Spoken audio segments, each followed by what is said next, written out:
계속해서 기도해 주시기 바랍니다. 갈라디아서 6장 11절에서 18절 말씀을 통해서 성도는 하나님의 평가만 보면 된다라는 말씀을 증거하겠습니다. 성도는 하나님의 평가만 보면 됩니다. 12월입니다. 이제 한 해를 마무리한 이 시점에서는요, 다양한 기부하는 미담들이 이렇게 들려옵니다.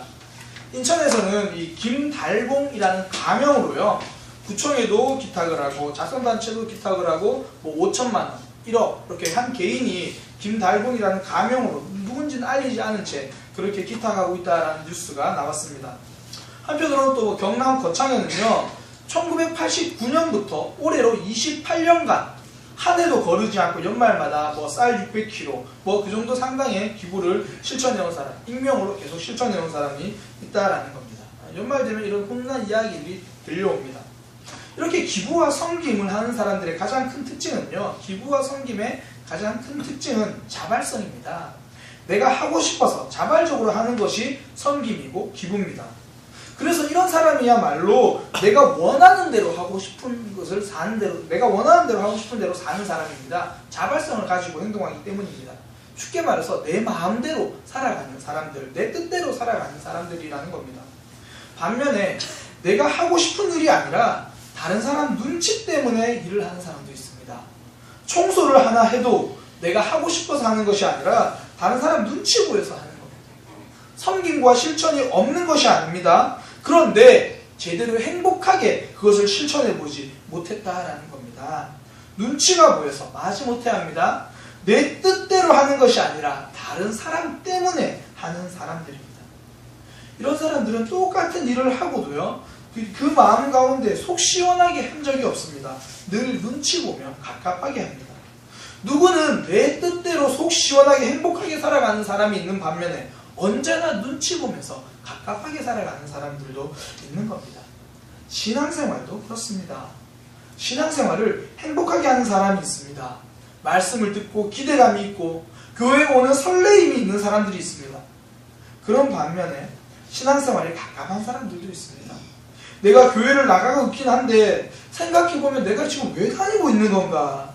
그냥 습관적으로 주일이 되었으니까 나가고 있는 것은 아닌가? 월요일이 되면 어김없이 출근하듯이 주일이 되었으니 어김없이 교회로 출근하고 있는, 습관적으로 그냥 가고 있는 모습은 아닌가? 그러다가 설교 시간에 목사님이 금요 기도에 나오라 그러고 새벽 기도 나오라 그러고 그러면 점점 기대감보다 부담감이 더 커집니다. 지금도 그냥 습관적으로 마지못해 나오고 있는 것처럼, 눈치 보면서 나오고 있는 것처럼 스스로 느껴지는데 이런 부담들이 더 찾아오는 겁니다. 뭔가 나가지 않으면 안 될 것 같은 눈치 때문에 오는 사람들도 있다라는 겁니다. 눈치 보는 사람들의 특징은요, 다른 사람의 평가에 민감하는 겁니다. 하나님 앞에 예배하러 온다고 말하지만 어느 순간에 내가 다른 사람한테 어떻게 보여질까, 이렇게 다른 사람의 평가를 인식하고 그렇게 생각하는 모습들이 있습니다. 갈라디아 교회에 이런 모습을 가진 사람들이 있었습니다. 유대인들입니다. 그들은요, 사람의 평가에 민감한 사람들이었습니다. 이 갈라디아 교회는 이스라엘 지역이 아니라 다른 지역에 있는 교회입니다. 다시 말해서 유대인들의 공동체 교회가 아니라 이방인들의 공동체 교회입니다. 그런데요, 제가 갈라디아서를 설명하면서 여러 번 말씀드렸는데 이 당시에는 초대교회에는 예수님을 믿는 사람들이 크게 두 부류로 볼 수 있습니다. 민족적으로 유대인이면서 예수님을 믿는 사람, 그리고 이 바울이나 다른 사람의 전도를 통해서 유대인이 아닌데도 예수님을 믿는 사람, 그런 이 두 부류의 갈등이 참 많았습니다. 왜 그러냐면 유대인들은 그 전까지는 이렇게 생각했습니다. 우리 민족은 하나님의 백성이다. 내가 율법을 지키고 할례를 행해서 우리는 하나님의 백성이 되었다, 그렇게 말하고 있었습니다. 그런데 복음이 전해지고 예수님을 믿고 나자 율법을 지키는 것이 중요한 것이 아니라, 할례를 행하는 것이 아니라 하나님의 백성이 되는 것은 예수 그리스도를 믿는 믿음으로 되는 거다, 그러한 것들을 이제 받아들이기 시작한 겁니다. 한번 생각해 보세요. 유대인들 입장에서 이게 정말 답답한 일입니다. 우리는 지금까지 정말 열심히 해서 율법을 지키고 할례를 행해서 그래서 하나님의 백성이라고 생각했는데 전혀 뜬금없이 예수님을 믿었다고, 십자가에 죽은 한 사람을 믿었다고, 그가 살아났고 예수님, 내 삶의 주님이라고 인정하는 것만으로 하나님의 자녀가 되고 백성이 되었다, 이게 용납이 잘 안 되는 겁니다. 저는 유대인들의 입장에서 비유하면 좀 이렇게 될 수 있다고 생각해요. 한 번은 이제 정말 해외여행 가고 싶어서 자기들은 열심히 적금도 모아보고 아끼고 막 이러면 갈 수 있나 저러면 갈 수 있나 열심히 모으고 있는데 갑자기 옆에서 한 사람은 내가 지나가다 주웠는데 이게 뭐야? 뭔데? 미국 여행권 뭐야 너 이거 뭐야? 여행 갈 수 있는 거야? 갈 수 있는 것 같아. 나는 열심히 노력해서 이루려고 했는데 저 사람은 거저가는 것처럼 보여지는 겁니다. 그러니까 그게 인정이 안 되고 얄밉고 또 저 사람은 왜 저러나 이렇게 비판하기 시작한 겁니다. 그러다 보니까요, 이 유대인들이 예수님을 믿는 사람들을 많이 핍박했습니다. 그 이유 중에 하나가 왜 너희는 할례를 받지 않냐? 왜 너희는 율법을 행하지 않냐? 이것 때문에 비판하기 시작한 겁니다. 그러다 보니까 이 중간에서요, 유대인이면서 예수님을 믿는 사람들이 위치가 좀 애매하게 됐습니다. 왜 그러냐면 이 자기 동족 유대인들이 이렇게 말하는 겁니다. 야, 너 지난주에 이방인이랑 밥 먹었다며? 야, 너 지난주에 이방인이랑 대화했다며? 야, 너도 그럼 부정하게 됐네? 막 그렇게 말하는 거예요. 하나님 안에서 자유하다는 걸 나는 알고 있는데 모르는 유대인들이 자꾸 그렇게 말을 하는 겁니다. 그러니까 이제 그런 마음이 드는 거예요. 차라리 이방인들이 할례를 받았으면 좋겠다. 차라리 할례를 받으면 이 당시에는 할례가 유대인으로 입교하는 의식 중에 하나였으니까 할례를 받으면 유대인이 된 거니까 내가 좀 그런 비난을 안 받을 수 있겠다. 그렇게 생각하는 겁니다. 또 하나는 뭐냐면 그래 이렇게 이방인이 할례를 받으면서 유대인으로 입교되면 야 내가 그렇게 한 거야. 내가 저들을 유대인으로 입교시켰어. 그게 자신에게 자랑거리가 될 수 있었다라는 겁니다. 그 내용을 말해주는 게 12절과 13절입니다. 12절과 13절에 보면요. 억지로 너희에게 할례를 받게 하려 함은 유대인들이 들어와가지고 갈라디아 교회 성도들한테 할례를 받아라. 이렇게 말하는 게 십자가로 말미암아 박해를 면하려 하는 거다. 그러니까 너 이방인 만났지? 너 부정하네? 이런 핍박과 박해를 피하고 싶어서 그렇게 했다라는 겁니다. 그리고 13절에 보면 너희에게 할례를 받게 하려는 것은 그들이 너희의 육체로 자랑하려 합니다. 너희가 할례를 받은 것을 통해서 야 내가 이렇게 이방인을 개종시켰어. 이렇게 스스로 자랑하려고 했다라는 겁니다. 이런 마음으로 갈라디아 교회 성도들에게 할례를 강요하기 시작한 겁니다. 예수님을 삶의 주님으로 모시면 구원받게 되는데 그것이 아니라 할례도 받아야 하고 율법도 지켜야 되고 그렇게 속이기 시작했습니다. 그 이유는 딱 하나, 단지 자신의 민족인 유대인들의 시선이 두려웠고 그들에게 인정받고 싶고 자랑하고 싶어서입니다. 다른 사람의 평가에 얽매여 있는 모습입니다. 다른 사람의 눈치를 보느라 구원까지도 속이고 있는 모습이다라는 겁니다. 이렇게 다른 사람의 평가에 얽매여 있으면요, 축복도 짐이 됩니다. 예수님을 주님으로 모시고 구원받았다. 은혜와 믿음으로 구원받았다. 얼마나 축복입니까? 이 축복도 짐스러운 것으로 바꿔버렸습니다. 믿음도 중요하지만 할례도 받아야 돼. 율법도 지켜야지. 그 축복을 짐으로 바꿔버렸습니다. 신앙생활이 언제 짐이 됩니까? 다른 사람의 평가에 신경 쓰기 시작할 때입니다. 처음에는 하나님 때문에 시작한 일도 사람의 평가를 신경 쓰기 시작하면 짐이 됩니다. 신앙생활도 하나님 보지 않고 사람 보고 하는 사람들은요, 신앙이 금방 짐스러워집니다. 누가 어깨에 손 한 번 얹어도 그게 부담이 됩니다. 누가 지나가다가 말 한마디만 해도 그 말에 걸려서 넘어지게 된다는 겁니다. 그러고 싶지 않은데 자꾸 사람들의 평가에 신경 쓰게 됩니다. 그럴 때마다 우리는 이 한마디를 기억했으면 좋겠습니다. 성도는 하나님의 평가만 보는 사람들입니다. 성도는 하나님의 평가만 보면 됩니다. 하나님이 우리를 위해서 일하셨지 않습니까? 하나님이 우리를 불러주셨지 않습니까? 이게요, 사원은 사장의 눈치만 보면 됩니다. 사장의 평가만 보면 됩니다. 우리는 하나님의 평가, 하나님만 바라보면 되는 사람들입니다. 평소에 잘 씻지도 않고 옷도 대충대충 입던 한 남자가 어느 날부터 깔끔하게 다니기 시작합니다. 대부분 이유를 아시겠죠? 딱 보니까 이제 애인이 생긴 겁니다. 그런데 애인이 생기고도 평소에 다니던 것처럼 처음에는 그렇게 다녔는데 그 여인이 이렇게 말하는 겁니다. 저는 깔끔한 남자가 좋아요. 이 말 한마디에 그때부터 이제 달라지기로 노력을 한 거죠. 집에서 아무리 부모님이 말해도 안 하더니 사랑하는 사람이 생기니까 이제 그 사람 때문에 이제 평소보다 더 자주 씻고 머리도 정리하고 옷도 깔끔하게 입고 그러는 겁니다. 그러니까 어쨌든 자식 키워나봐야 이 소용없다는 진실은 늘 드러나게 되어 있습니다. 부모님이 아무리 말해도 달라지지 않다가 그러는 겁니다. 그 남자에게 중요한 것은요, 다른 사람의 평가가 아닙니다. 자기가 사랑하는 한 여인의 평가가 중요한 겁니다. 다시 말해서 그 여인의 평가를 본다라는 말이 그 여인 때문에 한다라는 말입니다. 성도가 하나님의 평가를 본다라는 것은 하나님 때문에 행동하기 시작한다라는 겁니다. 목사님 때문에 하는 것이 아니라, 집사님 때문에 하는 것이 아니라 하나님 때문에 한다라는 겁니다. 하나님 때문에 하면요, 다른 사람이 몰라줘도 일을 하게 되어 있습니다. 다른 사람이 나를 알아주지 않아도 그 일을 합니다. 유대인들은 자랑하기 위해서 갈라디아 교회 성도들에게 할례를 강요했습니다. 나를 알아달라는 겁니다.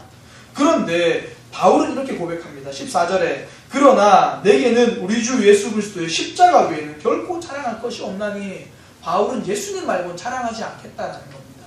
내가 십자가로 구원받았다, 은혜로 구원받았다, 이것만 남고 내가 어떤 수고를 했던지 어떤 헌신을 했던지 이것은 알아주지 않아도 된다라는 겁니다.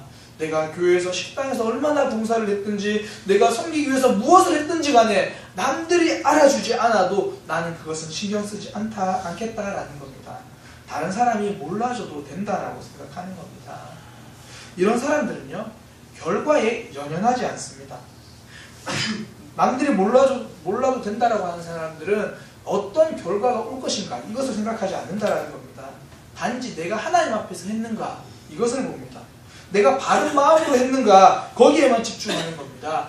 과정에 집중하지 결과에 집중하지 않습니다. 내가 자꾸 결과에 신경 쓰고 있다라면요, 그것은 사람에 신경 쓰고 있다라는 이야기입니다. 나도 모르게 잘했다 이 평가를 듣고 싶은 겁니다. 제가 지난주에 한 후배 사역자랑 이제 대화할 일이 있어서 이런저런 대화를 했습니다. 그러니까 그 친구는 이제 전도사님인데 한국 교회를 정말 사랑하고요, 하나님 나라 확장을 위해서 늘 고민하고 열심히 준비하는 참 귀한 사역자입니다.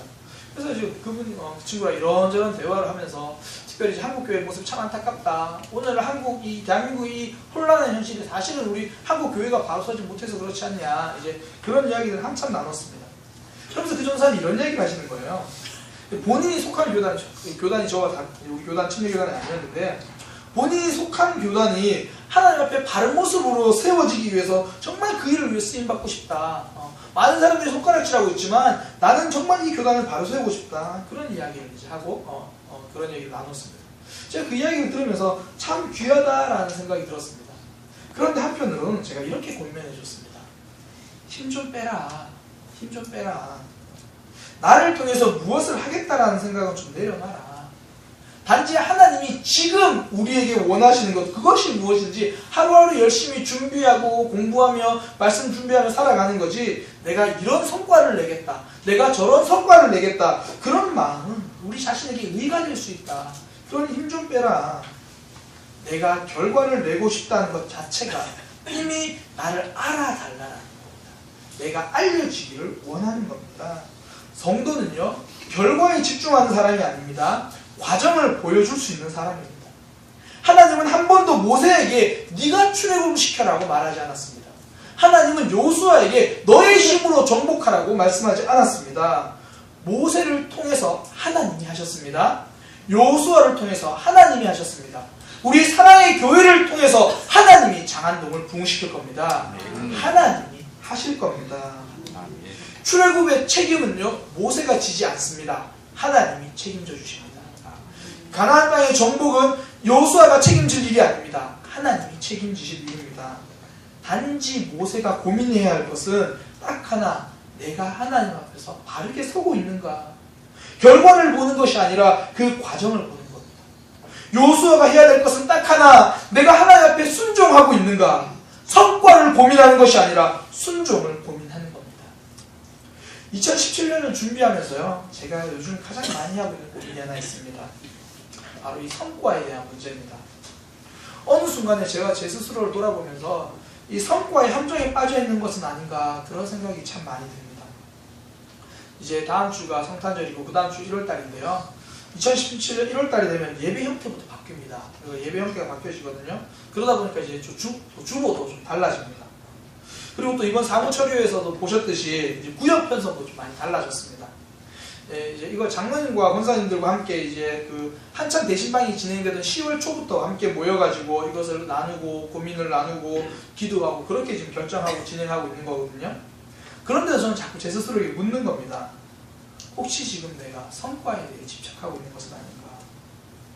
원래 우리가 예배 형태를 바꾸려는 목적은요, 하나입니다. 우리 모두가 하나님 앞에 감격 있는 예배, 회개를 통해 회복이 있는 예배, 그런 예배가 되기를 원한다. 이 목적으로 바꾸려고 하는 겁니다.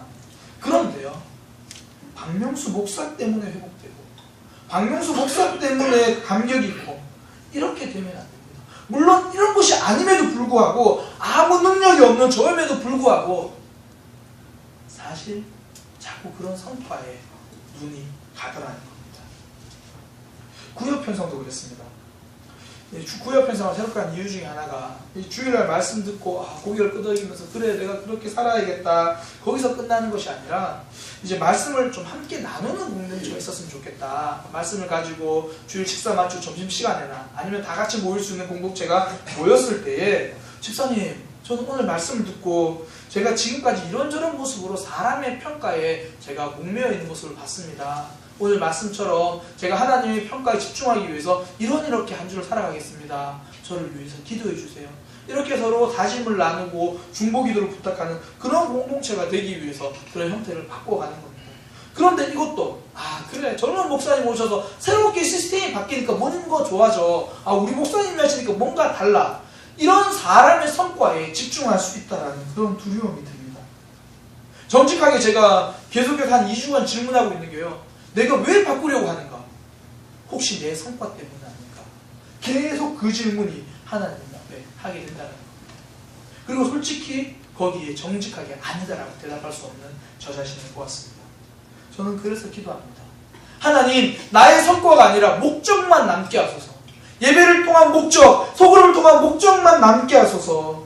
이게 잘 될까? 그런 걱정보다 하나님, 바른 목적만 남게 하소서. 사람들이 몰라줘도 한다라는 건요, 이렇게 결과나 성과를 보지 않겠다라는 겁니다. 내가 바른 모습으로 서 있는가, 거기에만 집중하겠다라는 겁니다. 목사님, 그럼 결과는 누가 책임집니까? 결과는 누가 책임집니까? 하나님이 이루어 주십니다. 우리 하나님은 결코 무책임한 분이 아닙니다. 출애굽을 모세에게 맡겨두지 않았다고 해서 이스라엘 백성들이 출애굽이 안 된 게 아닙니다. 여호수아의 힘으로 한 것이 아니라고 해서 정복이 안 된 것이 아닙니다. 우리 하나님이 이루어 주십니다. 우리에게 필요한 것은 결과에 대한 염려가 아니라 내가 하나님 앞에 바로 서 있는가, 그 염려를 해야 됩니다. 바른 고민을 해야 됩니다. 더 아파해야 합니다. 하나님 앞에서 서고 있는가. 다른 사람이 몰라줘도 한다는 것은요, 결국 내가 하나님만 신뢰하겠다라는 고백입니다. 사람들이 몰라봐도 하나님의 평가만 보면 염려보다 신뢰하게 됩니다. 쉽게 좌절하지 않습니다. 사람들의 평가는 얼마나 자주 바뀝니까? 집에서요, 아내가 해주는 반찬이나 음식 달라질 일 있습니까? 늘 똑같습니다. 맛있다는 이야기입니다. 늘 똑같이 맛있는데 내 컨디션이 다르고 내가 몸 상태가 안 좋으면요, 그것도 달라진다는, 어떨 때는 짜고 어떨 때는 안 짜고, 음식이 달라진 게 아닐 겁니다. 제 컨디션이 달라져서 그럴 겁니다. 사람들은요, 쉽게 바뀝니다. 쉽게 판단을 하고요, 쉽게 말합니다. 그래서 자기가 상처 준지는 잘 모릅니다. 그래서 교회가 참 재밌는 게, 목사님 제가 상처받았습니다, 이렇게 찾아온 사람이 있어도 목사님 제가 상처 준 것 같습니다, 이렇게 찾아온 사람은 거의 없습니다. 내가 쉽게 말해버려서 그렇습니다. 그렇게 쉽게 말하는 그 사람의 말에 내가 흔들리지 않기를 축복합니다. 그 사람은 원래 몰라줍니다. 그래서 사람이 몰라준다는 것을 보는 것이 아니라 하나님이 알아주신다는 것을 보고 가는 겁니다. 남편은 모를 수 있습니다. 아내는 모를 수 있습니다. 아니, 담임 목사도 몰라줍니다. 그러나 하나님은 알아주십니다. 하나님이 왜 다 아십니까? 그분이 우리 마음속에 계시기 때문입니다.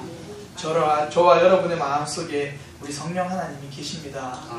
우리가 예수님을 내 인생의 주님으로 인정하고 믿는다라는 그 말이 이미 성령 하나님이 내 마음속에 계신다라는 겁니다. 그러니까 아무도 모르는 내 사정을 우리 하나님은 아십니다. 그러니까 사람들이 좀 몰라줘도 괜찮지 않겠습니까? 사람들이 좀 속모르고 하는 소리 견딜 수 있지 않겠습니까? 우리 하나님이 아시기 때문입니다. 한국 컴패션 대표인 서정인 목사님이라는 분이 계신데요. 이제 컴패션이라는 게 그 해외에 있는 아동들을 돕는 그런 단체입니다. 이 서정인 목사님이 이 고맙다라는 책을 쓰셨는데요. 그 책에 이런 내용이 있습니다. 그 서정인 목사님이 2005년도에 이 골수를 기증하셨습니다. 어느 날은 이제 그 목사님께 이제 병원의 골수 담당 코디네이터가 전화가 온 겁니다. 그 목사님이 이제 컴패션 대표가 하니까 아이들을 섬기고 하니까 이제 목사님 그 골수 이식을 좀 하지 않겠습니까? 정말 필요한 아이가 있습니다. 그래가지고 그 전화를 받고 이제 목사님이 생명을 살리는 일이니까 제가 다행히 하겠습니다. 참 쉽지 않은 결정이죠. 그렇게 해서 이제 골수 이식을 잘 마쳤습니다. 그런데 5개월쯤 후에 다시 병원에서 전화가 온 겁니다. 목사님, 아이의 병이 재발했습니다. 혹시 골수 기증을 다시 하실 수 있습니까? 목사님의 골수가 들어가서 피를 생산하다가 재발한 것이기 때문에 더 이상 다른 사람의 골수를 이식받을 수는 없습니다. 이제 뭐 그런 설명이었습니다. 목사님이 이번엔 선뜻 결정하지 못하는 겁니다. 그래서 시간을 좀 달라 그러고 전화를 끊으셨습니다. 그리고 사모님께 이제 의논을 했죠. 사모님이 한 번 했는데 이번엔 너무 좀 어렵지 않겠나 그렇게 이야기했습니다. 또 마침 이제 그 목사님의 매제가 의사라 가지고 물어본 겁니다. 재발한 상태에서 이렇게 골수 기증 요청을 받았는데 이런 경우 어떻게 하는 게 좋겠습니까? 하는 말이 그렇게 재발해서 다시 골수 이식을 했을 때 그것이 성공할 확률이 1%도 채 안 된다. 그런 이야기를 들으니까 이제 상황이 그렇구나, 좀 하긴 힘들겠다 생각을 한 겁니다. 목사님 책에 이제 쓰신 게 그래도 마음이 불편하니까요. 이 부담감을 떨치기 위해서 다른 사람이 자꾸 물어보는 겁니다. 상황을 설명하면서 이런 상황이고 1%밖에 안 된다는데 어떻게 합니까? 그러니까 하나같이 그 목사님을 사랑하고 아끼는 분들이 그 정도 했으면 됐다고, 목사님 안 하셔도 된다고 이제 그렇게 이야기를 듣고 그러면서 이제 다시 병원에 전화해서 죄송합니다. 제가 이번에는 좀 힘들 것 같습니다. 그렇게 전화했습니다. 그러고 나서 이제 컴패션 업무 때문에 해외 비전 트립으로 에콰도르를 이렇게 가게 됐는데요. 가다가 버스가 고장나가지고 차에서 좀 오랜 시간을 보내게 됐습니다. 그래서 같이 가셨던 장로님이랑 이런저런 이야기를 하다가 이제 또 그 이야기를 하게 된 겁니다. 사실은 제가 최근에 이런 일이 있어가지고 골수 기증을 부탁받았는데 1%밖에 안 된다 그래가지고 참 제 고민이 됐습니다. 장로님, 이럴 때는 어떻게 하면 좋을까요? 또 그렇게 물었습니다. 그때 장로님이 한참을 가만히 계시다가 목사님, 골수 이식 하시지요. 왜? 당황해가지고 예? 또 한참 있다 한숨을 쉬시면서 하시는 말씀이 제 큰아이가 백혈병으로 오래전에 세상을 떠났습니다. 그 장로님 그렇게 이야기합니다. 그 장로님 말 한마디 목사님 할 말을 잃어버렸어요. 그래서 에콰도르에 도착해가지고 저 호텔에서 하나님께 기도하기 시작했습니다. 하나님 아시지 않습니까? 제가 이만큼 했으면 되지 않습니까? 제가 앞으로 다른 아이들을 위해서 더 열심히 일하겠습니다. 제가 더 열심히 일하기 위해서라도 제가 좀 더 건강한 모습으로 제가 그래야 되지 않습니까? 한 번 이식을 했고요. 더구나 이번에 한다고 해도 성공할 확률이 거의 없다고 하지 않습니까? 그렇게 한참 엎드려서 하나님께 기도를 하는데 하나님께서 그런 말씀을 주시는 겁니다. 정인아, 내가 너를 이해한다. 그래, 너 잘했다. 내가 너 알고 있다. 그런데 만약에 그 아이가 너의 친딸이라면 그래도 너는 그 아이를 포기했겠냐? 설사 1%의 가능성밖에 없다고, 아니 0.1%의 가능성밖에 없다고 해도 그 아이가 너의 친딸이라면 확률 때문에 포기했겠냐? 목사님이 그 이야기를 듣고 머리를 망치로 맞은 것 같은 그런 기분이었다고 합니다. 내가 진짜 아버지였다면 그 수술을 거부할 수 있을까? 결국 이제 그 목사님은 하나님께 항복 선언하려는 이제 기도를 하려고 하는데 하나님께서 마지막으로 못 박듯이 그 목사님께 이렇게 말씀하십니다. 그 아이도 내 아이다. 그 아이도 내 아이다. 그래서 두 번째 기증을 결단하셨고요. 1%도 안 되는 그 확률을 그 아이가 뚫고 기적적으로 살아나서 지금 이렇게 잘 생활하고 있답니다. 서정인 목사님이 주위의 사람들의 평가만 보았다면 하지 않아도 될 일입니다. 하지만 하나님 때문에 하나님의 평가를 보니까 그 아이가 하나님의 아이입니다. 그러니 골수 기증을 했습니다. 하나님의 평가를 보는 사람들은요, 손해가 있어도 합니다. 손해가 찾아와도 한다라는 겁니다. 그래서 오늘 본문의 사도 바울이 17절에 이렇게 고백합니다. 내가 내 몸에 예수의 흔적을 가지고 있노라. 예수님 때문에 온갖 고통받은 자국을 자기 몸에 가지고 있다는 겁니다. 돌 맞은 자국도 있지 않겠습니까? 돌 맞아서 거의 죽어가는 사도 바울을 버렸다라는 그런 기록이 성경에 너무나 많습니다. 여기저기 돌 맞아가지고 깨어지고 상처당한 모습들 있지 않겠습니까? 채찍 맞아가지고 그 채찍 자국이 깊이 고립되어 있는 모습이 사도 바울이 있었지 않겠습니까? 여러 번 파손했다고 하는데 그 바다에 휩쓸려 다니면서 여러 가지 암초에 몸 여기저기가 쓸려있던 흔적이 사도 바울에게 있었지 않겠습니까? 그가 이런 예수의 흔적을 가졌던 이유는 딱 하나입니다. 하나님의 평가를 보았기 때문입니다. 하나님이 나를 어떻게 생각하시는가 그 평가만 보니까요, 손해가 나도 하는 겁니다.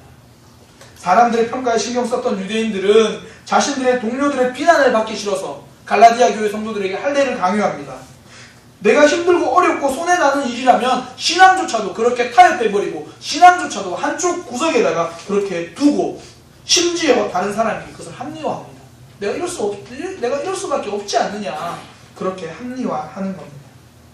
그러나 하나님의 평가를 보면요, 손해를 봐도 합니다. 성경에 보면 다니엘의 세 친구 이야기가 나오는데요, 그 세 친구가 했던 고백이 이겁니다. 이제 다니엘과 다니엘 친구들이 이스라엘 자기 나라가 멸망당하자 바벨론의 포로로 끌려갑니다. 바벨론의 포로로 끌려가서 이제 그곳에서 살다가 그곳에서 이제 눈에 들어가지고 각 바벨론의 고위 관직에 앉게 됩니다. 다니엘은 중앙정부에서 일하게 되고 그 친구들은 지방 관료로 이렇게 일을 하게 됩니다. 그러니까 그 바벨론 지역에 있던 기존에 있던 사람들 눈에 보니까 이게 참 얄미운 거예요. 이 포로로 노예로 왔던 소년들이 전부 정부 요직에 있으니까 못마땅한 겁니다. 그래가지고 어떻게 저를 끌어낼까 그러다가 왕을 찾아가지고 이렇게 말합니다. 왕이시여, 왕께서 만드신 금신상 있지 않습니까? 우리 앞으로는 이 금신상 앞에 모두가 절하게 합시다. 그리고 그 절하지 않으면 이제 뜨거운 용광로에 집어넣읍시다. 왕이 보니까 왕권 강화를 위해서 정말 좋겠거든요. 그렇게 하자. 승인을 했습니다. 그런데 아니나 다를까 다니엘의 세 친구는 그 왕의 금신상 앞에 절하지 않는 겁니다. 그러니까 이제 그 미워했던 사람들이 왕을 찾아가죠. 왕이요, 이렇게 해서 우리 이렇게 결정하지 않았습니까? 오, 결정했지. 그런데 그거 어긴 사람들이 있습니다. 아니, 누구냐? 그 지난번에 와서 그 했던 저 지방에 있는 그 사드락과 그 메삭과 아벳느고라는 그 사람들입니다. 당장 끌고 와라. 끌고 와서 느부갓네살 왕 앞에 섰습니다. 왕이 묻습니다. 너희가 정말 금신상 앞에 절하지 않았냐? 근데 너희들 평가를 보니까 참 잘했다고 하는데 지금까지는 내가 기회를 주겠다. 지금이라도 금신상 앞에 절한다면 내가 용서해 주겠다. 그러나 그렇지 않으면 내가 너희를 저 뜨거운 용광로에 집어넣겠다. 그때 다니엘의 세 친구가 이렇게 말을 합니다. 상당히 유명한 말이죠. 우리가 이 일에 대해서 왕께 더 이상 할 말이 없습니다. 우리가 섬기는 하나님이 계신다면 우리를 저 용광로에서 건져 주실 것이고 설사 그리하지 아니하실지라도 우리는 절하지 않겠습니다. 하나님이 건져 주시지 않을지라도 절하지 않을 겁니다. 내가 손해를 봐도 신앙은 포기하지 않을 것입니다. 하나님이 회복시켜 주지 않아도 나는 정직을 포기하지 않을 겁니다. 용서하기를 포기하지 않을 겁니다. 내 자존심의 손해를 봐도 먼저 손해를 일을 포기하지 않을 겁니다. 내가 불편함과 내 시간의 손해가 와도 순종하기를 포기하지 않겠습니다. 내가 피곤하고 힘들어도 주일만큼은, 예배 시간만큼은 포기하지 않을 것입니다. 성도는 사람의 평가를 보지 않고 하나님의 평가를 봅니다. 그래서 손해가 와도 하나님을 선택하는 사람들입니다. 사드락과 메삭과 아벳느고 그들은 하나님의 평가만 받습니다. 금신상이 아니라 하나님을 본 것입니다. 우리는요, 하나님의 평가를 볼 수 있는 사람이어야 합니다. 그러기 위해서는 우리 삶에 사람의 평가가 아니라 하나님의 평가가 더 크게 와닿아야 합니다. 사도 바울은 11절에 이렇게 말합니다. 내 손으로 너희에게 이렇게 큰 글자로 쓴 것을 보라. 갈라디아서를 마무리하면서 사도 바울은 마지막으로 다시 한번 강조하고 싶어서 자기가 친히 내가 지금부터는 친필로 쓴다. 보통 사도 바울이 대필을 많이 했던 것 같아요. 자기가 불러주고 쓰고. 근데 지금부터는 내가 친필로 쓴다. 그리고 내가 크게 쓴다. 잘 봐라. 그러면서 절대 율법주의에 빠지지 말아라. 이제 그런 본면을 마지막으로 한 거거든요. 그는 큰 글자로 썼다라는 겁니다. 다시 말해서 이게 정말 중요하니까 잘 새겨두라. 그런 의미입니다. 우리도 사람의 평가가 아니라 하나님의 평가를요, 우리의 가슴에, 심장에 큰 글자로 써둘 수 있어야 합니다. 큰 글자로 쓴다는 거 중요하게 인식한다라는 겁니다. 고속도로를 가다 보면요, 그냥 뜬금없이 큰 표지판들이 있는 것을 가끔씩 보실 겁니다. 뭐 이렇게 기업의 브랜드가 적혀 있거나 뭐 특정 상품의 제품명이 있습니다. 그러니까 거기서 물건을 파는 게 아니라 간판만 덩그러니 있습니다. 그럼 이제 고속도로 오며 가며 그걸 보는 거죠. 혹시 그걸 보고 사람들이 중간에 차를 세워서 내가 저 물건을 사고 싶어 이러진 않습니다.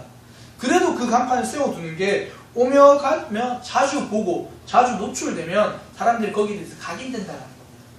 우리가 하나님의 평가가 중요하다고 내 심장에 각인하려면요, 자주 보아야 합니다. 하나님의 평가가 무엇인지 자주 볼 수 있어야 한다라는 겁니다. 신문보다 성경을 자주 보시기 바랍니다. 하나님의 말씀을 자주 보시기 바랍니다. 제가 지난주인가요? 그 전에 새벽기도 설교 중에 최순실을 보지 말고 하나님을 봅시다라는 제가 제목으로 설교를 했던 적이 있습니다. 새벽기도에. 그럼 제가 결단을 했던 게, 사실 제가 원래는 뉴스를 잘 안 보거든요. 그냥 뭐 인터넷으로 간단하게 보는데 어느 순간부터 제가 저녁에 그 정치면 뉴스를 거의 챙겨보고 있는 저 자신을 봤습니다. 사실 내용 봐도 거의 똑같거든요. 뭐 모릅니다. 그 답답해하는 사람들. 무슨 말인지 모르시는군요. 네, 다들 청문회를 안 보셔서 그렇습니다. 청문회를 보면 이번 2016년도 연기 대상은 이재용 회장이 맡게 됩니다. 모릅니다. 녹음이 되니까. 예. 그렇습니다. 이게 제가 정치적인 그런 면을 자꾸 보고 있는 제 자신을 이렇게 봤습니다. 그래서 제가 설교 시간에 결단을 한 게, 제가 이제는 저녁에 그렇게 뉴스를, 정치적인 부분들을 너무 신경 쓰지 않고 더 말씀에 집중하겠습니다라고 제가 그렇게 권면하고 저도 다짐을 했어요. 그게 다짐이 한 4일 가더라고요. 이제 막 탄핵 심판 있고 막 그러니까 그때부터 또 보는 거예요. 아내랑 저녁 8시 되면 지금 몇 시에 JTBC 그러면서 둘이서 틀어놓고 막 그거 보고 있는 거예요.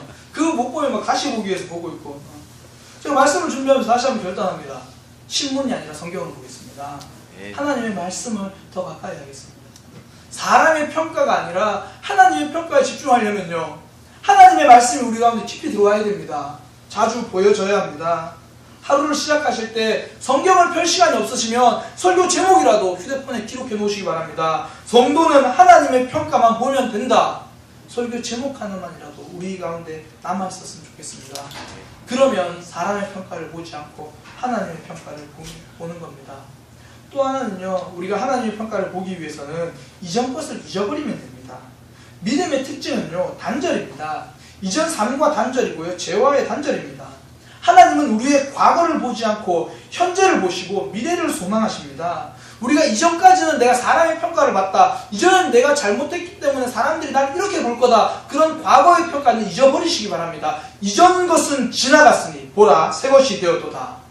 그래서 사도 바울이 15절에 이렇게 말합니다. 할래나 무할래나 아무것도 아니로되 오직 새로 지으심 받은 것만이 중요하다.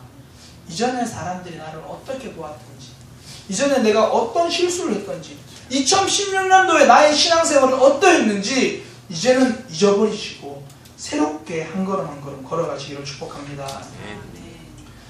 우리가 살아가면서요, 때로는 내 머리가 아니라 내 몸이 기억하고 있는 것들이 참 많습니다. 제가 태권도 국가대표 출신 선생님, 국사 선생님인데 태권도 국가대표 선생님이셨거든요. 그분이 하시는 말씀이, 국가대표 선수들이 연습을 할 때 이 발차기를 계속 연습한다는 겁니다. 계속 무조건 찬답니다. 그렇게 하는 이유가 뭐냐면, 그러면 시합이 딱 시작되면 자기도 모르게 몸에서 그냥 발이 나간다라고 그렇게 얘기하거든요. 몸이 기억한 겁니다. 그런데 우리가 지금까지 때로는 죄에 익숙해서 옛사람의 모습이 우리의 몸이 기억되어 있을 수 있습니다. 그것을 수정하려면요, 다시 새로운 모습, 하나님의 말씀의 모습을 더 많이 우리의 몸이 훈련을 해야 됩니다. 반복적으로 훈련을 해야 됩니다. 그게 예배의 자리가 될 수도 있고 기도 시간일 수 있습니다. 지금까지 내 기도 시간이 3분으로 내 몸이 기억하고 있으면 이제 5분으로 기억 시간을 늘리시길 바랍니다. 그렇게 할 때에 우리의 좋은 습관이 쌓일 때에 더 이상 사람의 평가가 아니라 하나님의 평가, 하나님 때문에 움직이는 사람이 될 수 있는 겁니다. 불평과 평가하던 습관이 이제는 감사의 습관으로 바뀌시길 축복합니다. 부정적인 것을 잊어버리고 긍정적인 것을 기억하시기 바랍니다.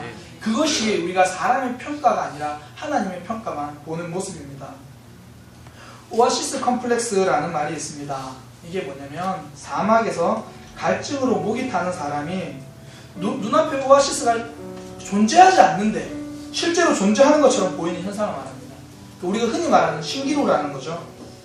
사막에서 나의 목마름을 채워줄 것이라고 저것이 오아시스라 생각하고 달려갑니다. 그런데 아무것도 없습니다. 오히려 더 힘들고 더 목마름만 차가웁니다. 달려가느라 이미 내 입속에는 모래가 가득하고 더 바짝바짝 말라갑니다. 사람들의 평가가 이런 겁니다. 나는 그 평가를 받으면 내가 만족감을 얻을 줄 알았습니다. 내가 그 평가에 기대서 하면 내가 될 줄 알았습니다. 그런데 그 결과 더 공허해지고 더 힘들어지고 신앙이 더 짐스러워질 수밖에 없다는 겁니다. 신기루의 오아시스가 아니라 진짜 오아시스로 가시기 바랍니다. 우리 하나님의 평가입니다. 하나님이 나를 평가하시면 우리는 더 이상 힘들고 메마른 삶이 아니라 풍성한 삶을 살아가게 되는 겁니다. 하나님의 평가를 보는 것 몰라줘도 하는 겁니다. 남들이 몰라주면 어떻습니까? 우리 속에 계신 성령님이 알아주십니다. 하나님의 평가만 본다는 것은 손해가 나도 하는 겁니다. 우리 예수님이 그 손해를 감수하고 우리를 위해 십자가를 지셨습니다. 그 하나님 때문에 하는 겁니다. 이제 우리 하나님의 평가를 바라보며 2016년을 마무리할 수 있었으면 좋겠습니다. 성도는 하나님의 평가만 봅니다. 우리 이제 기도하겠습니다. 하나님, 내가 사람의 평가에 얽매이는 것이 아니라 하나님의 평가만 보게 하소서. 내가 지금까지 나도 모르게 사람 때문에 하고 결과에 연연하고 성과에 연연했으면 이제 하나님만 보게 하소서. 우리 그런 마음으로, 결단하는 마음으로 말씀 붙잡고 기도하겠습니다. 하나님 인도하여 주옵소서. 주님만을 붙잡아 주옵소서. 사람의 평가를 바라보고 있었던 내 모습은 아닌지 주님 돌아봅니다. 하나님의 평가만 바라보게 하여 주옵소서. 내 모습은 과감히 잊어버리고 사람의 평가에 얽매였던 내 모습은 과감히 잃어버리고 이제 하나님만 바라보고 하나님의 평가에 집중하며 살아가겠습니다. 이전 것은 버리겠습니다. 단절하겠습니다. 사사람들 모습만 가겠습니다. 이전까지 내가 얼마나 잘했고 얼마나 못했고 이것이 아니라 지금부터 하나님 앞에서 신실하게 가겠습니다. 주님 인도하여